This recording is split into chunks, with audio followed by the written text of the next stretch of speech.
Salut les nez rouges.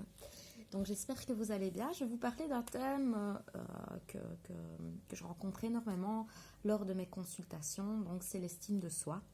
Et donc comme on est avec nos enfants au quotidien, eh bien c'est intéressant justement de comprendre cette notion et d'avoir quelques petits trucs pour aider nos enfants à bien s'épanouir et à développer cette belle image qu'ils peuvent avoir d'eux-mêmes.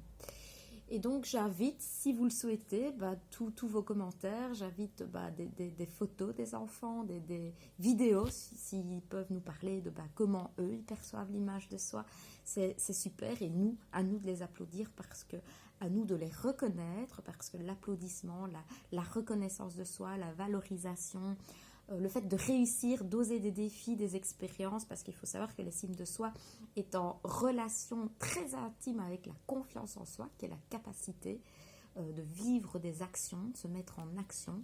Donc les petits défis, se mettre en action, se surpasser, ça permet vraiment, c'est comme un escargot, donc pour qu'il puisse sortir de sa carapace, il a besoin d'une image de soi, d'un amour inconditionnel pour soi. Il a besoin de cette confiance en lui-même, d'oser, d'agir, avancer, de sortir la tête. Et puis il a besoin aussi également d'affirmation de soi. S'affirmer, c'est un moyen de communiquer. Et savoir dire oui, savoir dire non, c'est oser vraiment être vrai. Et là, on a le topo des clés de l'épanouissement. Après, il y en a plein d'autres.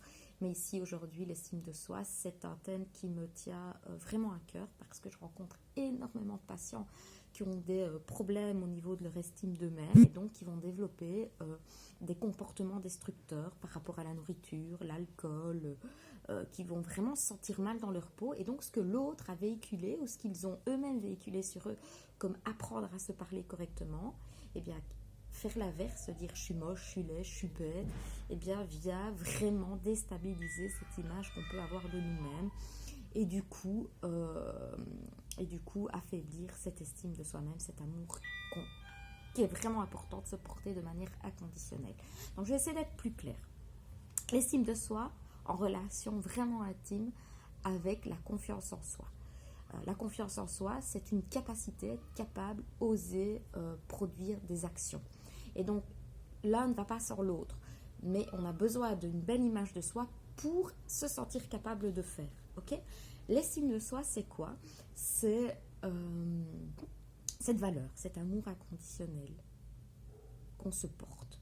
Et donc, parfois, on vit dans une famille où nos parents nous montrent qu'eux-mêmes ont une faible estime d'eux-mêmes, ou alors apportent des croyances à l'amour, par exemple du genre si tu fais pas ça, si tu fais pas ça, ça veut dire que tu ne nous aimes pas.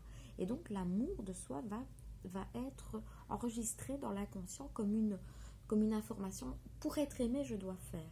En fait, c'est tout l'inverse. L'amour de soi, l'estime de soi, il est naturel, il s'entretient. C'est quelque chose qui est au fond de nous et qui va être détruit par toutes les pressions sociales, par toutes les pollutions sociales. Déjà, la société nous met déjà tout petit Ken et Barbie. On nous montre un modèle de corps où l'enfant ou l'adulte va s'identifier. Mais c'est du délire, parce que ce modèle d'enfant, ce modèle de Barbie top est dans 99% des cas impossible à atteindre. Et donc, pour souvent l'atteindre, c'est chirurgie, c'est malaise, c'est boulimie, on rentre dans un cercle infernal. Et donc, tant pour l'homme que pour la femme. Et donc, on voit que l'estime de soi va engendrer pas mal de destruction si on n'y fait pas attention, si on n'apporte pas cet amour inconditionnel. Avec, vous pouvez tout à fait nourrir cette estime par le contrôle. Apprendre à contrôler les choses et apprendre à peler son oignon sans comparaison à l'autre. J'apprends ce que j'aime. Voilà. On a vu la vidéo d'Alessia. Merci d'ailleurs, super vidéo, qui montre les trophées de sa sœur et qui explique, moi je fais des pâtisseries et plus j'en fais, mieux j'en fais, je fais des crêpes, des gâteaux.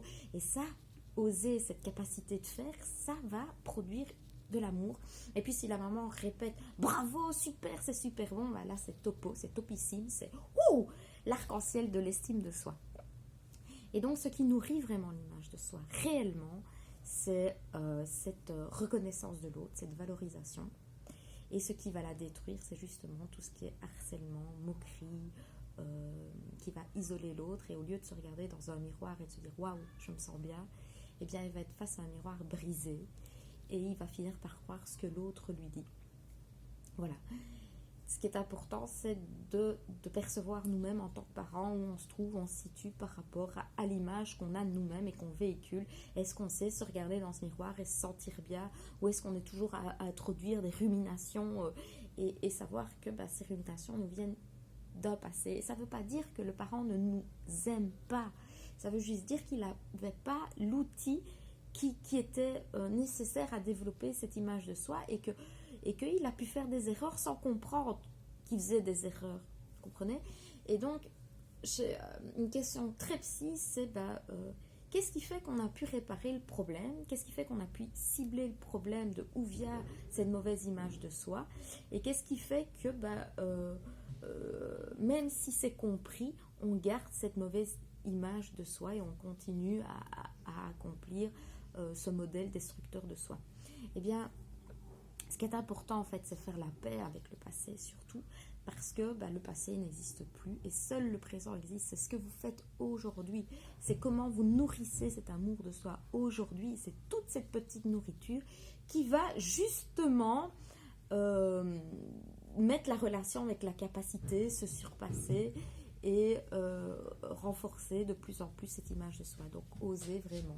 Ah voilà Eden, qui lui aussi a fait sa petite vidéo sur la petite graine, donc je parle justement de l'estime de soi. Ce qu'il faut savoir aussi, je vais terminer par ça pour ne pas être trop longue et vous endormir, c'est que l'estime de soi, elle se base sur trois choses. Donc, ce qui est bio, psycho, social. Bio, c'est le tempérament de votre enfant. Puis psycho, c'est tout le vécu du parent, et ce qu'il transmet à l'enfant. On a tous un vécu, tous un passé. Et puis la pollution sociale qui est hyper consommatrice. On est dans une société de consommation et qui va justement pousser l'enfant, pousser le parent à rentrer dans des schémas d'obsession. Il faut, on doit. Et sortir de ce schéma communication girafe, apprendre à se parler correctement, apprendre à ce qui est fondamental en fait dans une vie. Ce qui est vraiment fondamental, c'est l'alignement, se centrer sur soi. Parce que quand on commence à se comparer, on commence à dire « Oh merde, il fait mieux, il a réussi et moi pas », et quand le parent dit « Regarde, ton frère a fait mieux, moi ça m'arrive de faire ça, regarde un peu, il mange mieux et pas toi », là on vient titiller cette image de soi. Merde. Et on apprend cette comparaison. Donc parfois j'ai des messages de comparaison, je le fais moi-même inconsciemment, et parfois j'ai des messages pèle ton oignon, centre-toi. Et si vous devez retenir une chose de cette vidéo, c'est profiter peut-être du confinement pour apprendre à vos enfants à se centrer sur lui. Et donc je voudrais féliciter la vidéo du petit Elano, l'enfant d'Elo, qui a posté une vidéo où il chante. Et donc le féliciter, l'applaudir parce qu'il a vécu une expérience et il peut être fier de lui, vraiment, il peut vraiment être fier de lui. Et donc c'est par ces petits défis qu'il va oser augmenter, favoriser cette image. Donc n'hésitez surtout jamais, adultes, parents que vous êtes, à féliciter, à applaudir, à encourager votre enfant. Et pareil pour les enseignants, pareil pour voilà, on est sur ce groupe de nez rouge, n'hésitez pas à complimenter si des enfants osent poster des vidéos, c'est hyper important pour leur image d'eux. Pourquoi retenir ces beaux mots? Allez-y, c'est génial. Le but c'est de rester humble, être heureux et se nourrir de ces applaudissements, de cette reconnaissance et de réussir toutes ces petites choses. Et puis quand on les rate, quand on échoue, ce ne sont que des expériences en fin de compte. Voilà Gabriel. Ce ne sont que des expériences de vie avec des essais et des erreurs. Et voilà. Et quand on prend les choses comme des expériences et que quand on a réussi, c'est super, on s'applaudit. Et quand on échoue, c'est une leçon. Bien Noé. C'est une leçon justement pour apprendre. Noé, t'as envie de dire quelque chose par rapport à ton image de toi?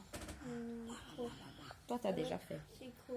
L'image de soi, on en parlera un peu plus tard avec Eden si tu veux. Ok. Eh bien, je vous souhaite... Va dans la tente si tu veux. Je vous souhaite plein de belles choses. Donc, retenez bien... tu peux aller dans la tente, mon cœur. Retenez bien l'amour pour soi inconditionnel. Osez vous parler correctement. Et s'il te plaît, soyez au présent. Le passé n'existe pas. Eden, Noé, hier on a eu ton pied, aujourd'hui on a un collier, donc voilà, on a tout avec Noé. Je vous souhaite une belle journée.